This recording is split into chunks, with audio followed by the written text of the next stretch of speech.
Okay, class, today we're going to go over quiz 10 and 13. Okay, so that's going to cover chapter 10 and 13. Group those together because they somewhat correlate. So I'm just going to take you through those chapters. It'll take about 10 minutes here, and hopefully you'll be more prepared to take the quiz. Okay, we'll start off with chapter 10, response, or that's evidence preservation and sampling. So really, there are a few important things that you need to understand. There's a few terms in here that are important. You need to obviously understand what is evidence, okay? What the definition of that is, what different types of evidence. You should know the difference between physical, you should know the difference between trace, you should know the difference between demonstrative, and physical evidence. Big one is like burn patterns for us. If you see burn patterns, look at that picture that's on 225. Look at that picture. Got burn pattern on the floor. Not normal. Usually floors don't start on fire. That would be a clue for us.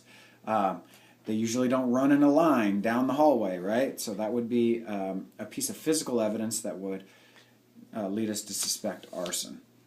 Trace evidence, know what that is. You're just talking about little tiny, minute particles, blood splattering, little pieces of soil or whatever. Direct and circumstantial as well. Evidence preservation, big thing about evidence for us is we're not very good at it in the fire service. We don't pay a lot of attention because we're not trying to track down bad guys. We're trying to come in, kick in the door, knock a bunch of crap around, spray some water, put out the fire, search for anybody that's in there that might be injured and treat them. We're not so good about paying attention to the can of kerosene that's on the ground or whatever. It's dark in there, it's smoky in there. That's not really our mindset. So a big thing for us is just open our eyes, be more aware, and pay attention to the signs that might be interesting. And every time after a fire, we come outside, the first engine company that's inside usually sits down with PD, and they ask us, what did you see inside? Which door did you come into? And was there anything unusual? So that's important. Know what chain of custody is. And it's very, very important for law enforcement. Every single person who has contact with that piece of evidence needs to be documented, or it's useless in court. For me, evidence, I see it, I remember it, I leave it where it is. I don't want to touch it, I don't want to move it, because then I fall into this chain of custody, and then, I got to show it for court. So I don't want to do anything, I don't want to disturb it, I want to preserve it. Okay, that's really what I'm looking for. We don't do a lot of evidence sampling, so I'm not going to go too in depth on that. Just remember, don't touch anything unless somebody specifically asks you to get it. Okay, otherwise leave it alone. Make sure you document and make sure that you notify the correct authorities. Talks a little bit about EOD. Some scene activity, evidence labeling, decontamination. Big thing for us sometimes is if we're, in a hazard zone and there's something in there that it's potentially a source of contamination. So we need to bag it, we might need to overpack it, we might need to send it off to make sure that it's secure before PD has access to it, because they could, open up the Ziploc bag and be contaminated. So decontamination is important. Okay, decontamination is an important part of evidence sampling. All right, so let's jump over to chapter 13.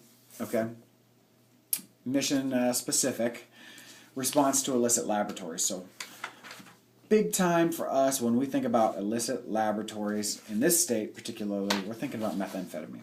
Okay, big production here in the Southwest. Arizona has a big production, and we run into it in the field. And the crazy thing about methamphetamine is that it can be an entire room, or it can be in a 2-liter bottle. A 2-liter bottle, you can easily produce a few small rocks of methamphetamine in a few hours. So what we're looking for, like evidence, is looking for some awareness. We're looking to notice, are people acting differently? Are they behaving abnormally? Is there areas of the house that nobody wants to go in? Is there any peculiar smells? Do you see a bunch of stuff around? Let's take a look at page 295. If you were to say walk into somebody's home or into their Winnebago, and it looked like the pictures are in 13.3 or 13.1 or 13.2, that might be a red flag. Okay, that does not look like a cleanly Winnebago normal living environment. That would say, they might be doing something in here. Of course, then the people as well are a big clue. Most people don't cook methamphetamine who don't use methamphetamine, so they're usually a pretty good clue. Most people don't have, red phosphorus and batteries and kerosene and whatever other materials that they want to throw in there. Usually don't have all those things laid out. So if you start to notice that, you'd say, that's an abnormal combination of things, plus a beaker or two and some strainers. I'm thinking maybe something's wrong. Maybe I should call PD. And that's really what we need to be aware of. Okay. Now it takes you through some interesting things in this particular chapter. Like I said, methamphetamine is a big one. Look at table 13.1 and look at the ingredients of methamphetamine. It's crazy. They also have some stuff about WMD. You look at the pictures of det cord that's on here. That could easily be, if any of you have any experience with climbing. These look a lot like climbing ropes. They don't feel like climbing rope. Okay, it's pliable, bendable, so you can mold it around like make it into a shape charge.